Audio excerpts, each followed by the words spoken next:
Bismillah, Assalamualaikum warahmatullahi wabarakatuh. Hari ini kita akan bahas lagi masalah ikan cana ya guys. Simak videonya sampai habis. Oke. Ya, kita awali. Ini foto saya ambil tanggal 29 November guys. Ikannya itu bentuknya masih kayak gini ya guys, buluk. Ini mau sempat saya jual guys, saking kecewanya sama ikan ini. Saya tawarin cuma 150. Alhamdulillah orangnya nggak mau. Baca. Dan akhirnya saya rawat. Mungkin kalau waktu itu dia nawar 100, mungkin saya akan lepas guys, karena saya udah kecewa berat sama ikan ini. Awalnya dia tuh mager, ikannya siripnya sering kuncup, kalau di kaca juga nggak mau kayak gini, susah. Sesekali memang ini sih dia mau flaring sih kalau di kaca, tapi kalau kacanya nyelup ikannya pasti langsung nguncup. Nah, setelah saya sedikit rubah settingannya, ikannya jadi kayak gini guys, jadi cakep, warna dan barnya juga tebel ya guys, lebih terlihat hitam. Ini bentuknya kayak gini. Dan waktu saya pernah posting di Facebook, itu orangnya ada yang kaget guys, beda 10 hari kenapa perbedaannya kayak gitu ya guys ya. Dan jawabannya guys adalah settingan guys. Ikan ini sebelumnya itu tanpa lampu dan tanpa substrat ya teman-teman ya. Jadi ini adalah jawaban betapa pentingnya settingan untuk ikan cana guys. Kita harus memberikan tempat yang nyaman ya guys untuk cana ini guys. Jadi warna dan mentalnya juga dia akan naik guys. Ini udah cukup jadi jawaban sih menurut saya teman-teman ya. Jadi settingan itu penting. Dan lampu saya sarankan menggunakan lampu secerah mungkin guys. Untuk lampu di sini saya menggunakan lampu etalase itu ya teman-teman ya. Ini lampu interlock yang 9 watt teman-teman. Ini bisa didapat di toko lampu sih. Ini cuman pakai lampu etalase, ini harganya yang 40.000, ada yang 35.000 juga ada. Tapi saya milih yang interlock yang 9 watt ini ya guys ya. Untuk makan ikan ini saya dulu cenderung asal-asalan. Saya biasa kasih ikan seadanya lah, sedapatnya lah. Saya nyerok kemana lah di sungai deket sini. Dan sekarang untuk ikan ini biasa saya kasih makan Akari Yellow Premium ya guys, untuk nutrisi penyokong penambah warnanya ya. Tapi ikan ini mau makan pelet itu baru sekitar 2 minggu sih. Kalau kemarin-kemarin itu dia masih belum mau makan pelet. Kalau makan menggunakan pelet biasanya saya ngasih cuman sedikit-sedikit aja sih guys, tapi setiap hari sih memang dia. Jadi ikan ini setiap hari itu dia makan pelet tapi cuman sedikit. Nah, untuk makan besar biasanya biasa saya nyari cicak atau katak. Udah itu aja sih. Kalau udang, ikan ini sangat jarang makan udang guys, karena kalau nyerok juga saya jarang dapat udang. Biasanya anakan katak itu malah saya dapat. Nah, bisa lihat di sini ya guys ya, dia habis makan aja itu masih galak ya guys ya ikan ini.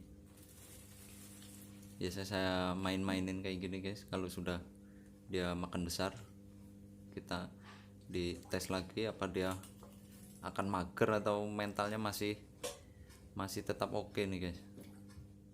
Dan untuk treatment mental sampai dia seperti ini guys, sebenarnya itu juga ada caranya guys ya. Ini juga saya caranya dapat dari YouTube, tapi saya lupa itu YouTube-nya siapa. Jadi dia itu kacanya sampai digetok-getok guys, di flaring dengan kaca, lalu kacanya dipukul-pukul seperti itu terus menerus. Dan akhirnya nanti mentalnya dia akan naik guys. Jadi dia udah nggak takut lagi sama tangan ya. Bahkan ikan ini pun dia udah udah makan kenyang, udah makan 2 cicak, mentalnya itu masih masih oke guys, masih tetap mau flaring menggunakan tangan ya, masih tetap mau menggigit guys.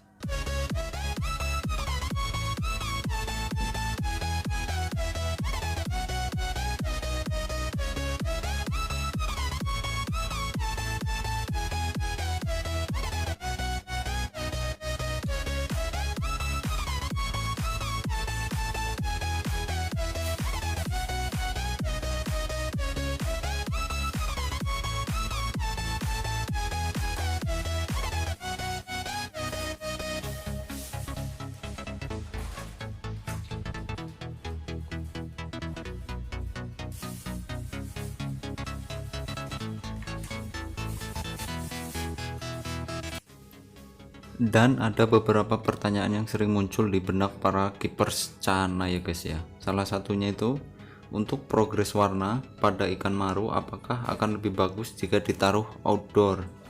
Menurut saya jawabannya tidak ya guys ya. Menurut saya di dalam ruangan itu lebih baik ya guys ya. Lalu yang kedua, apakah treatment outdoor ini akan menurunkan warna pada bar? Jawabannya iya guys. Saya punya Red Centarum itu saya taruh luar guys, warnanya justru warna barnya itu justru menurun guys, dia agak pucat ya guys ya. Lalu yang ketiga, untuk treatment outdoor sebenarnya dikhususkan untuk memprogres bunga atau warna guys.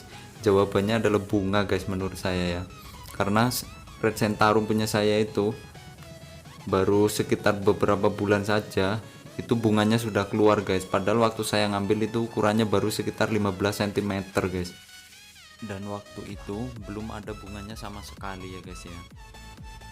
Lalu yang keempat teman-teman, faktor apa dan menandakan apa yang membuat ikan maru di saat di kaca bukannya flaring tetapi malah dorsal kuncup dan warna gosong, fin atas bergerak ke kanan dan ke kiri?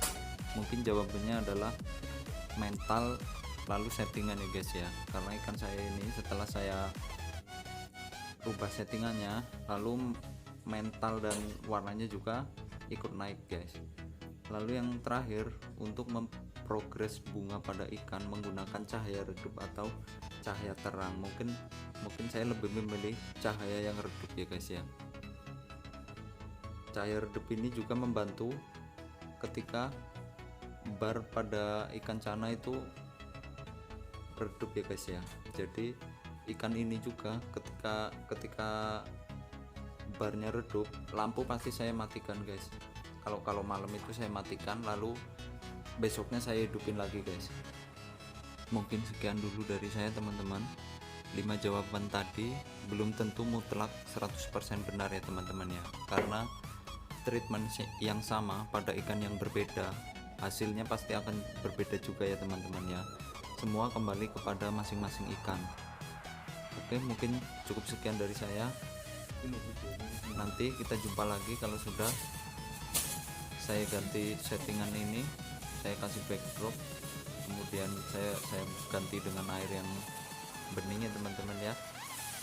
Oke, sampai jumpa lagi di video saya yang selanjutnya ya teman-teman ya. Bye bye.